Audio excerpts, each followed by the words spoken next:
Les amis de Des chiffres et des infos, que le grand Dieu vous bénisse. Qui est George Washington, héros de la guerre d'indépendance américaine? George Washington est le premier président des États-Unis d'Amérique. Jeune homme, il combat les Français, qui veulent contrôler le territoire à l'ouest des colonies anglaises d'Amérique. Puis il met en valeur les terres, dont il a hérité ou qu'il a achetées. Il devient un des plus importants planteurs de Virginie. En 1775, il est nommé commandant en chef des armées des colons américains révoltés contre les Anglais. Après avoir libéré les colonies britanniques et fondé les États-Unis, il a été élu en 1789 pour un mandat de 4 années. Ce fut la toute première élection présidentielle américaine. George Washington est considéré comme l'un des 3 meilleurs présidents américains, avec Abraham Lincoln et Franklin D. Roosevelt. Jeunesse. George Washington est né le 22 février 1732 en Virginie. Son jour de naissance est le 22 février 1732 dans le calendrier grégorien, mais ce calendrier n'était pas adopté par la Grande-Bretagne lorsqu'il est né. C'est pourquoi l'acte de naissance indique le 11 février 1731. La Virginie était alors une colonie britannique. Dans sa jeunesse, George a travaillé comme géomètre. Il a acquis une bonne connaissance de la région. En 1749, il occupe ses premières fonctions administratives. Son frère, Lawrence Washington, meurt de tuberculose en 1752. George hérite d'une partie de ses terres. À 20 ans, il devient major. Il est alors chargé de l'entraînement des militaires. À 21 ans, il devient un maître dans l'organisation des francs-maçons. Combat dans les Appalaches. En 1753, la France construit des forts dans les Appalaches pour tenter d'unifier la Louisiane et le Québec. En décembre 1753, le gouverneur Robert Dinwiddie envoie Washington pour évaluer la force militaire française. Washington livre un message à Fort-le-Bœuf, cela se trouve dans l'actuel état de Pennsylvanie, qui n'existait pas à l'époque. Le message demande aux Français d'abandonner leur territoire, mais ces derniers refusèrent. En 1754, le régiment de Virginie est créé et Washington en est le lieutenant-colonel. Le régiment doit faire fuir les Français. Les Français sont aidés des Indiens et des Canadiens. Les Canadiens sont commandés par Joseph Coulon d'Auvilliers de Jumonville. Il doit porter un message à Washington. Le 28 mai, au lever du jour, Washington, avec 40 hommes, attaque le camp de Jumonville, celui-ci est capturé, puis tué avec les autres prisonniers. Les corps des victimes sont laissés aux loups. Washington construit alors Fort Necessity. Ce fort est assiégé par les Français. Washington est capturé et signe un document écrit en français. Ce document reconnaît l'assassinat de Jumonville. Une fois libéré, Washington rejoint le général Edward Braddock. En 1755, Braddock meurt dans la bataille de la Monongahela, alors qu'il souhaitait reprendre la région des Appalaches. 4 balles ont percé le manteau de Washington, mais il n'aurait eu aucune blessure, selon la légende.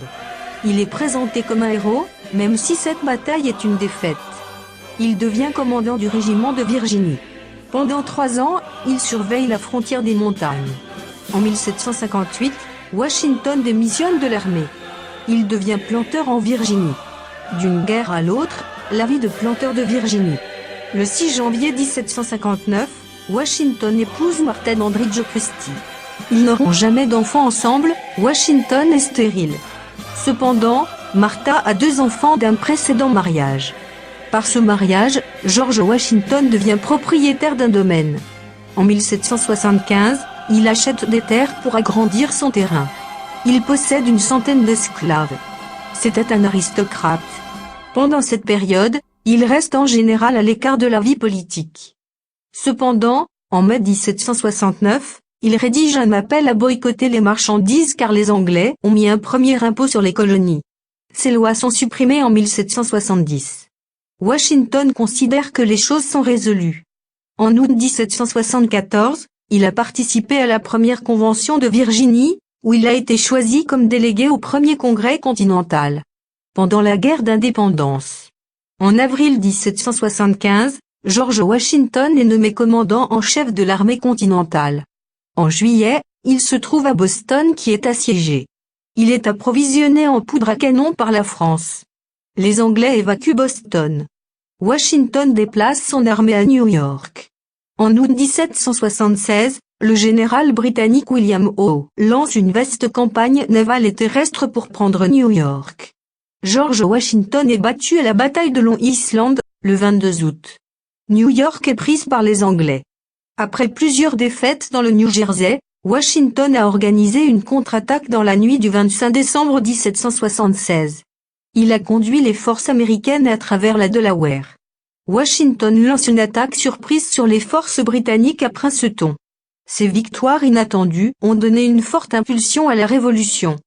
Cependant, Washington a été battu à la bataille de Brandywine, le 11 septembre 1777.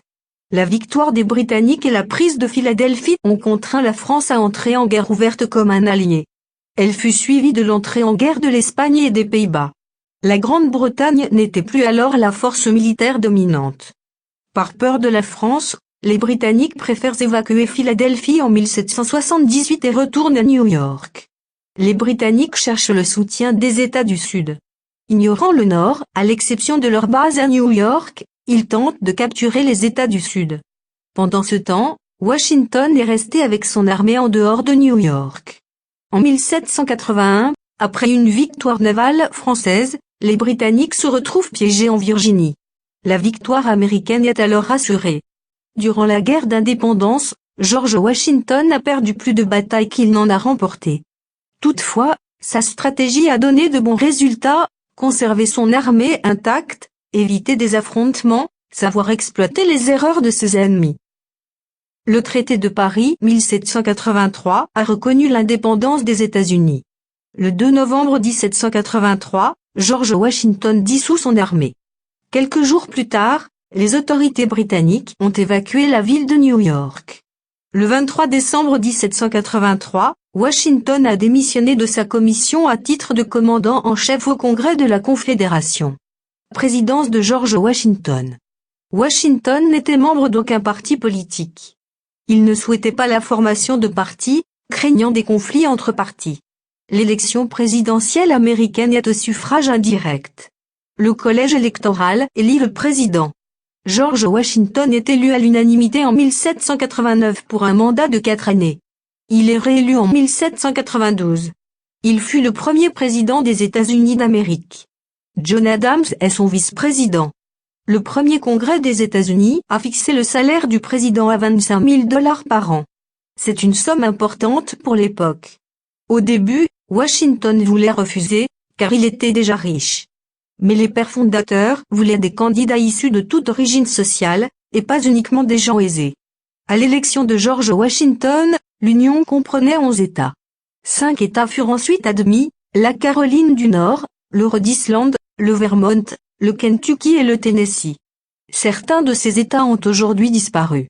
Washington a passé ses 2 mandats à unifier les États-Unis, à forger une nation naissante. En 1793, pendant la Révolution française, un diplomate français, Edmond Genet, appelé citoyen Genet, a été envoyé en Amérique. Washington a rejeté cette ingérence étrangère dans les affaires intérieures, aussi le gouvernement français a rappelé Genet.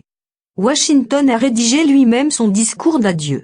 Il donne des conseils sur la nécessité et l'importance de l'union nationale, la valeur de la Constitution et la primauté du droit. Il met en garde les Américains contre l'ingérence dans les affaires intérieures d'une autre nation. Selon lui, les États-Unis doivent se concentrer essentiellement sur les intérêts américains. Ce discours est le fondement des valeurs américaines actuelles. Post-présidence. Après sa présidence, George Washington se consacre de nouveau à sa plantation. Il meurt en 1799. Merci de partager, et n'oubliez pas de vous abonner.